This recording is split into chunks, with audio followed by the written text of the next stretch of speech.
അസ്സലാമു അലൈക്കും. Welcome to my channel. ഞാനിന്നിപ്പോൾ നിങ്ങളുടെ മുമ്പിൽ പുതിയൊരു റെസിപ്പി ആയിട്ടാണ് വന്നിരിക്കുന്നത്. അതിന് വേണ്ട തിങ്സ് എന്തൊക്കെയാണെന്ന് ഞാൻ വീഡിയോ എടുത്തതിൻ്റെ കയ്യിൽ നിന്ന് മിസ്സായിപ്പോയി. അത് കാരണം അത് ഇടുന്നത് ഞാൻ കാണിച്ചു തരാം. ആദ്യമായിട്ട് കിഴങ്ങാണ് എടുക്കേണ്ടത്. കിഴങ്ങ് ഞാനിവിടെ നന്നായിട്ട് വേവിച്ച് വെച്ചിട്ടുണ്ട്. അത് നന്നായിട്ട് ഉടച്ചെടുക്കുക. അതിനുശേഷം നമ്മൾ 2-3 വറ്റൽമുളക് മിക്സിയുടെ ജാറിലിട്ട് നന്നായിട്ട് പൊടിച്ചെടുക്കുക. അതിനുശേഷം കുറച്ച് വെളുത്തുള്ളിയാണ് ചതച്ചത് ചേർക്കുന്നത്.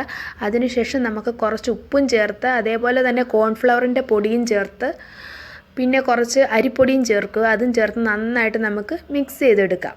ചപ്പാത്തി മാവിനൊക്കെ അയക്കത്തില്ല, അതേ രൂപത്തിൽ നന്നായിട്ട് അയച്ചെടുക്കുക.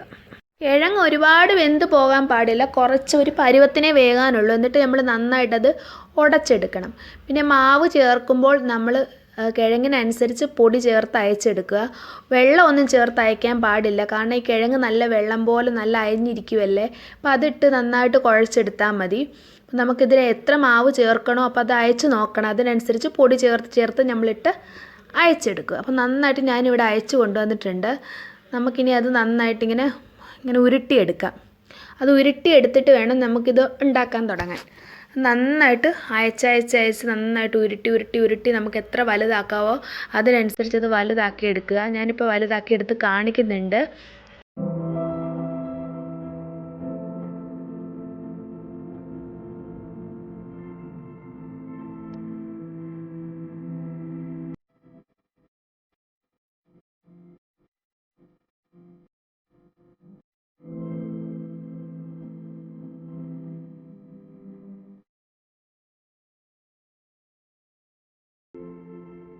ഞാൻ ഉരുട്ടിയെടുത്തേക്കുന്നത് കണ്ട ഇതേപോലെ നന്നായിട്ട് ഉരുട്ടിയെടുക്കുക. ഞാനിപ്പോൾ ഇവിടെ ഉരുട്ടിയെടുത്ത് വെച്ചിട്ടുണ്ട്.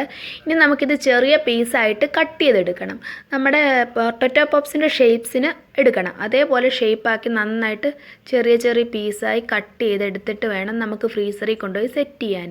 ഇത് 1 അവറോ 2 അവറോ കൊണ്ടുപോയി ഫ്രീസറിൽ സെറ്റാക്കാൻ വെക്കണം. നല്ല സെറ്റായതിന് ശേഷം വേണം ഇത് ഫ്രൈ ചെയ്തെടുക്കാൻ.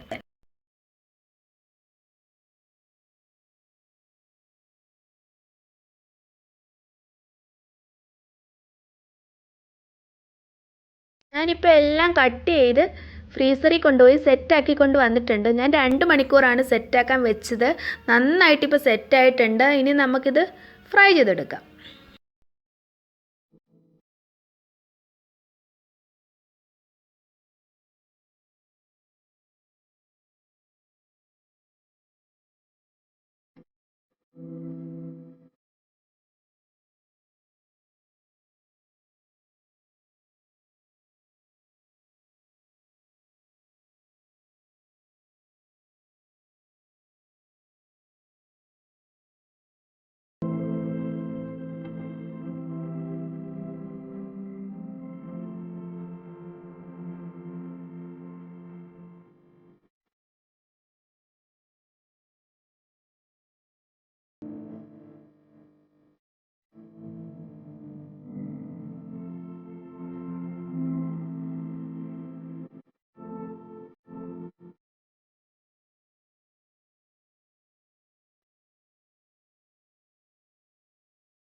നമ്മുടെ പൊട്ടറ്റോ പപ്സ് ഇവിടെ റെഡി ആയിട്ടുണ്ട്. അപ്പോൾ എല്ലാവർക്കും വളരെ സിമ്പിളായിട്ട് തന്നെ വീട്ടിലുണ്ടാക്കാൻ പറ്റുന്നൊരു റെസിപ്പിയാണിത്. എല്ലാവരും ഒരു പ്രാവശ്യം ഒന്ന് ട്രൈ ചെയ്ത് നോക്കൂ. നല്ല സോഫ്റ്റായിട്ട് വന്നിട്ടുണ്ട്. അപ്പോൾ എൻ്റെ വീഡിയോ ഇഷ്ടപ്പെട്ടാൽ ലൈക്ക് ചെയ്യൂ, ഷെയർ ചെയ്യൂ, മറക്കാതെ സബ്സ്ക്രൈബ് ചെയ്യൂ. ഞാൻ ഇനി അടിപൊളി ഒരു വീഡിയോയുമായി നെക്സ്റ്റ് കാണുന്നത് വരെ ബൈ.